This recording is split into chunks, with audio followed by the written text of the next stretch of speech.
Judge Brack. As you see, Mrs. Tesman.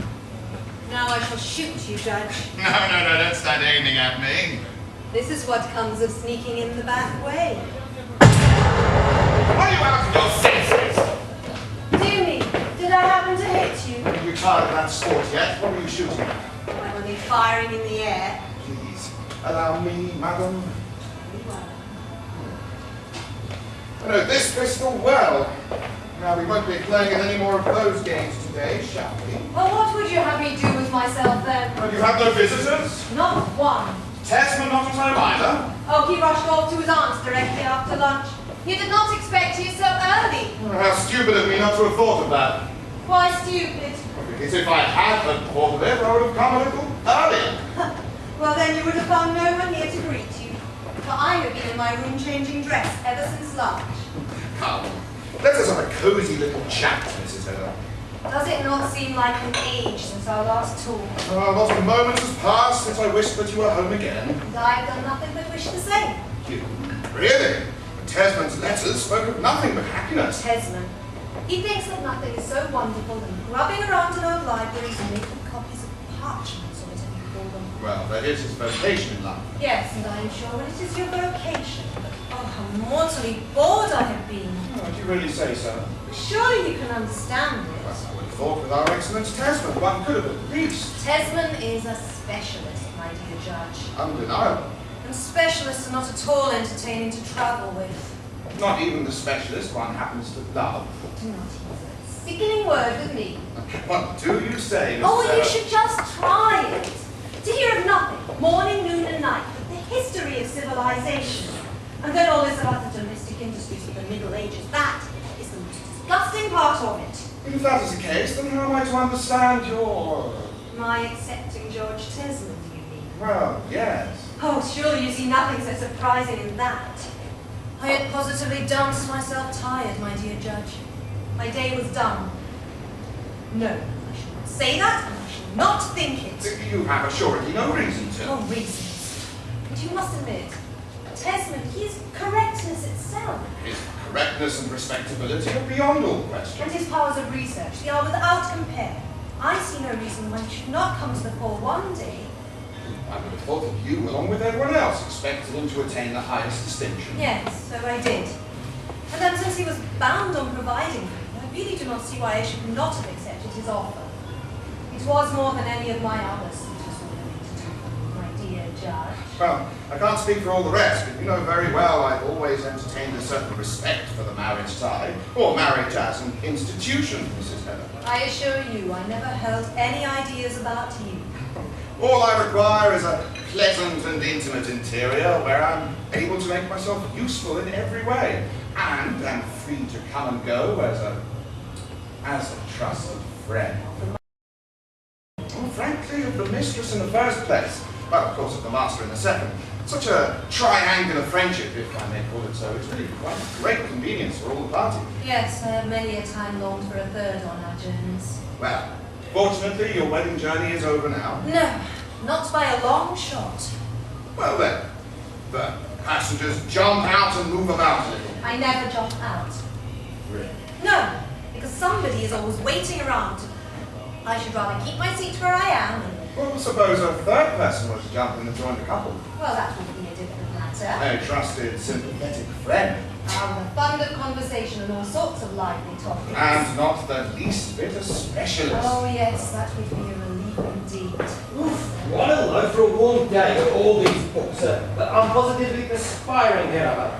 Oh, are you there already, my dear Judge? Are you? Both didn't tell me. Yes, I came through the garden. Oh, What books have you got, sir? there's some books on my special subjects, dear. Books on your special subject? Yes, books on his special subject. Do you need still more books on your special subject? Yes, dear, and look here, I've got a hold of Violet Lovelock's new book, too. Perhaps you'd like to buy a story, have you read it? Not at the moment. Well, I looked into it a little on the way home. And what is your opinion of it, as a specialist? Well, I think it shows quite a remarkable soundness of judgment. He never wrote that way before. But I must change my clothes, dear Judge. I suppose we needn't start just yet, Oh, not at all. There's no hurry. Very well, then I shall take my time. Hedda, dear, by the way, Aunt Julia can't come this evening, eh? Can't come. Is it that keeps her away. Oh, no, not at all. The manner is Aunt Rena is very ill, you see. She always is. Yes, dear, but today she's much worse than usual, you see. Well, then it is only natural that her sister should remain with her. I must bear my disappointment. Very well, dear. What's this hat you was talking about? It was this little affair with Miss Tesman this morning. She had laid her hat on that chair over there. I pretended to think it was the servant's. How could you do such a thing? Well, these impulses come over me. I simply cannot help myself. You are not really happy. That is at the bottom of I it. see no reason why I should be happy. Perhaps you can give me one. Well, for a start, you've got exactly the home you've always set your heart on. Do you too believe in that legend? Legend? You know I made use of Tesman to see me home after evening party last summer. Yes, I unfortunately had to go quite a different way. Yes, I remember that you were going a different way last summer. Oh, well, then, you and Tesman. Well, we were passing here one evening, and he was in the throes of agony at having to think of something to say. I took pity on him. You took pity. I really did. So, in pure thoughtlessness, I happened to say that I should like to live in this villa. No more than that. No, well, not that evening. But afterwards. Oh, yes. My thoughtlessness had consequences, my dear judge, because from that bond of sympathy came our engagement, and our marriage, and our wedding journey, and all the rest of it. As you make your bed, so may you lie, as I always say. This is exquisite. And you really cared not a jot for it the whole Heaven time. knows that I did not. But now that we've made it so homelike for you. The rooms all seem to smell of lavender and dried rose leaves. It reminds me of a bouquet the day after the ball. You cannot imagine how I'm going to bore myself out here. Oh, why should you not too find some sort of vocation in life? A vocation. You know, I used to wonder whether... But, no, that would never do. No, tell me what it is. Or whether I might not get Tesman to go into politics. Tesman? No, really. Politics is not at all in his line. Well, I dare say not, but if I were to get him to go into it, all the same... Why should you want to push him into something he has absolutely no calling for? Because I'm bored! So you think it completely impossible that Tesman should get into the ministry? You see, my dear Mrs. Hedda, to get into the ministry one does have to be a tolerably rich man. Yes, there we have it. It is this genteel poverty I have managed to drop into. That is what makes life so ludicrous, utterly pitiable. I should say the fault lay elsewhere. Where then? You have never really gone through any kind of stimulating experience. But suppose now, if what some people call in elegant language a solemn responsibility were to fall upon you, a new responsibility. Be quiet. Nothing of that sort will ever happen to me. We shall talk again of this again a year hence. I have no turn for any such thing, Judge Brown. Are you so unlike the generality of women to have no turn? Be quiet, I tell you. I often think there is only one thing I have any turn for. And what is that? Boring myself to death. Well, my dear Ryder, so at last we meet again. Thanks for your letter, Tesman. Will you too shake hands with me, Mrs. Tesman? It is delightful to see you again, Mr. Lockwood. Hello. I don't know whether you two gentlemen have met before. Judge Breck, I think. Yes, in the old days. But tell me, I hear that you're going to settle back in town again, eh? Yes, I am. Quite right. Let me tell you, I've got a hold of your new book, but I haven't had a chance to read it. Well, you may spare yourself the trouble. Why so, eh? Because there is very little in it. But how could you say so, eh? It's been very much praised, I guess. That was what I wanted, so I put nothing into the book but what everyone would agree with. Very wise of you. For now I mean to win myself a position again, to make a fresh start. Oh, is that what you want to do? But when this one appears, George Tesman, you will have to read it. For this is the real book. The book I have put my true self into. Indeed. What is it, It deals with the future. With the future? Well, I should never have thought of writing anything of the sort. I dare say not. I brought it thinking I might read you a little bit this evening. Well, that's very kind of you, Wild. But this evening, I don't know how we can manage it, eh? Well, then, some other time, there is no hurry. No, I must tell you, there is a little gathering at my house, maybe in honor of Tesman. Oh, then I shan't detain you. No. Would you not do me the honor of joining us? No, thank you, I can't. Oh, nonsense, do. You could bring the manuscript with you, read it to Tesman at my house. I can give you a room to yourself. Yes, think of that, right? But Tesman, if Mr. Lovborg would really rather not, I'm sure you would prefer to remain here and have supper with me. With you, Mrs. Tesman? And with Mrs. Elstead. Ah, I saw her for a moment this morning. Did you? Well then, she is coming here this evening, so you are almost bound to remain. Otherwise she will have no one to see her home. In that case, I shall stay. Thank you very much, Mrs. Tesman. Then I have one or two orders to give to the servant to excuse me. Very well, dear. Tell me, Arnold, is this new subject the future, that which you're going to lecture about, eh? Yes, it is. I hope you won't take it ill, Tesman. Oh, well, no, not at all, eh? I can quite understand how it must be very disagreeable to you. Well, I can't expect you, out of consideration for me, to... But I shall wait until you have received your own appointment. Will you wait? Well, are you not going to compete with me, eh? No, it is only the moral victory that I care. Well, bless me, then Julia was right all along. Hedda, dear, either Lovborg's not going to stand in our way. In our way? Pray leave me out of it. But won't you gentlemen have a glass of cold punch? Yes, a stirrup cup wouldn't come amiss. A capital idea, Hedda, eh? Not you, Mr. Lovborg? Nothing for me, thank you. But surely cold punch is not a poison. Perhaps not, for everyone. I shall keep Mr. Lovborg company in the meantime. Would you care to look at some photographs, Mr. Lovborg? Tesman and I made a tour of the Tyrol on our way home. See the Stranger Mountains? This is the Ortler group. Tesman has written it underneath, see? The Ortler group near Morant. Hedda Gabler. Hush. Hedda Gabler married to George Tesman. Yes, so the world goes. Oh, Hedda, how could you throw yourself away? I can't allow this. What do you mean? This is about my pencil, Mr. Lovborg. Just look at these curious peaks. Dear, what's the name of these curious peaks? Oh, let me see. Oh, those are the Dolomites, dear. Yes. Those are the Dolomites, Mr. Lovborg. Hedda, dear, I only wanted to ask you whether I shouldn't bring you a little punch after all. For yourself at any rate. Yes, please do. Answer me, Hedda, how could you go and do this? If you continue to call me Hedda, I shall not talk to you anymore. May I not say Hedda to you even when we're alone? No. You can think it. You can't say it. Understand, it is an offence against George Tesman, whom you love, What's an idea? so you don't love him.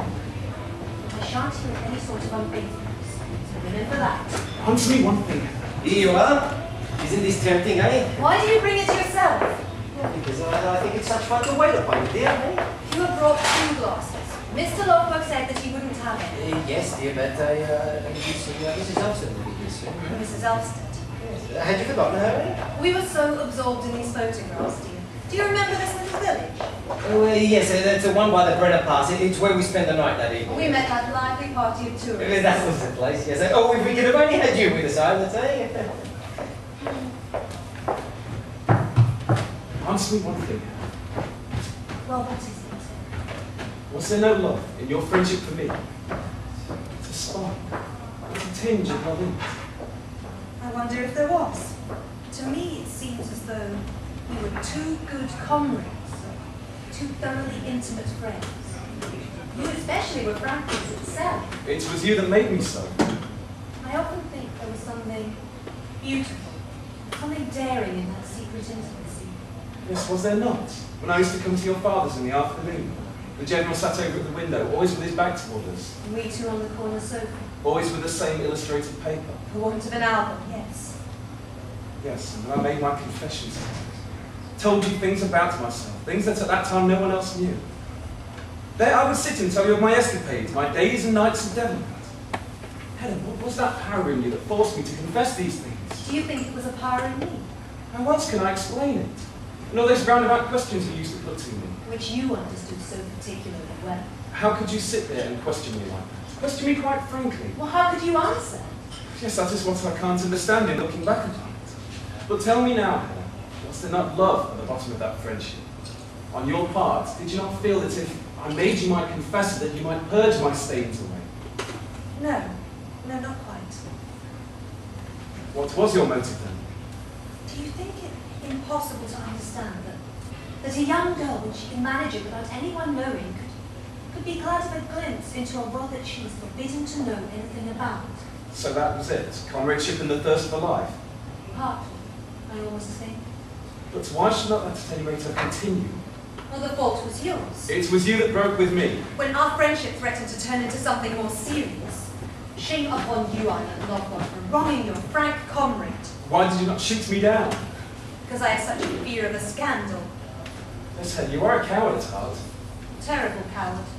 But it worked out all right for you. Now you have found ample consolation at the outset. I know that Taya has confided in you. Perhaps you have confided something about us to her? Not a word. She is too stupid about matters of that kind. Stupid. She is stupid about matters of that kind. And I am cowardly. But I shall confide something. Yes? The fact that I dared not shoot you down. That was not my arrant cowardice that evening. Hedda. Hedda Gabler, now I begin to see a hidden reason beneath our comradeship. You and I left yours craving for it. My dear Mrs. Elstead, you can't think how I've been longing for you. Oh, how nice it is here. Do come and sit down, but I shall sit between you.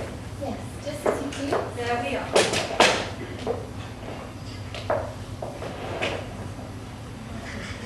Is she not lovely to look at? Only to look at. Yes, for she and I, we are two real comrades. We have absolute faith in one another, so we can sit and talk with perfect frankness. Not roundabout. Well, Oh, how happy I am, Hedda. For only think, he says I have inspired him too. Does he say that, dear? she is so brave, Mrs. Tesman. Good heavens, am I brave? My courage. If only one had that. Well, what do you mean? Well, then perhaps life might be livable after all. But we really must have a glass of cold No punch today. thanks, I never take anything of that kind. Then you, Mr. Lothwell. Nor I, thank you. No, he doesn't either. And what if I say that you shall? It will be of no use. Then I have no power over you whatsoever. In that respect, no. Well, so I really think that you ought. Otherwise, people might be apt to think that you're not quite secure, not quite confident in Hedda. yourself. People may suspect what they like. Yes, At present. let them. I saw it quite plainly in Judge Bragg's face just a moment ago. What did you see? His condescending smile when you dared not go with them into the inner room. Dared not, of course, I prefer to stop here and talk with you. Yes, Hedda, what could be more natural? But the judge could not know that. And I say too, he smiled and glanced at Tess when you dared not accept Dared the not? invitation to that wretched little supper party. Do you say I dared not? Well, I don't say it, but that's how the judge saw it. Well, let him. Then you are not good.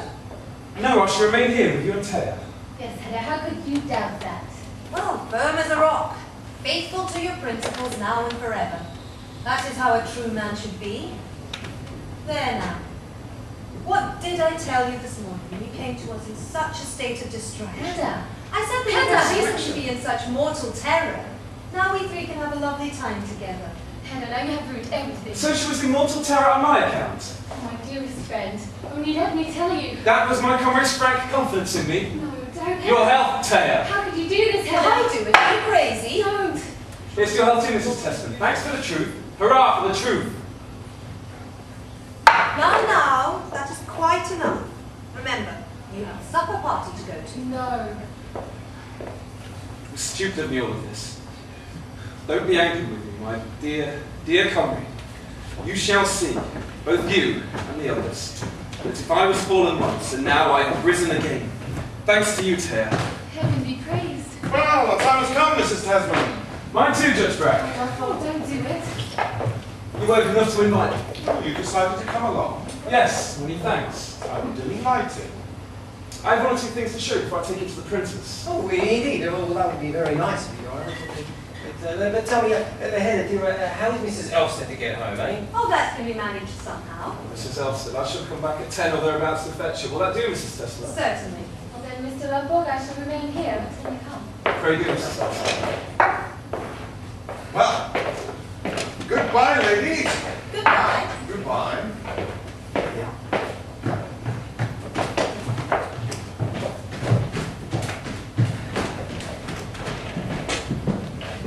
Hedda, what will come of all this? You shall see. At 10 o'clock he will be here, with vine leaves in his hair, flushed and fearless. And then he will have regained control over himself, and he will be a free man for all of his days. Oh God, if he would only come as you see him now. He will come as I see him now, so and not otherwise. You can doubt him as long as you please. I have faith in him. Hedda, you have some hidden motive in this. Yes, I do. I want for once in my life to have power over a man's destiny. Have you not the power? No, and I never have had it. Not your husband? Oh, do you really think that is worth the trouble? Only you can see how poor I am. And fate has made you so much. Anyway, I think I shall burn your hair off. Go, Hedda! I'm afraid of you. Tea is late in the dining room, Mum. We shall be along presently. No, I'd rather go home alone. You little student. You shall remain and have supper with me. And at 10 o'clock, Pilot Lovebot will be here with bindings in his hair.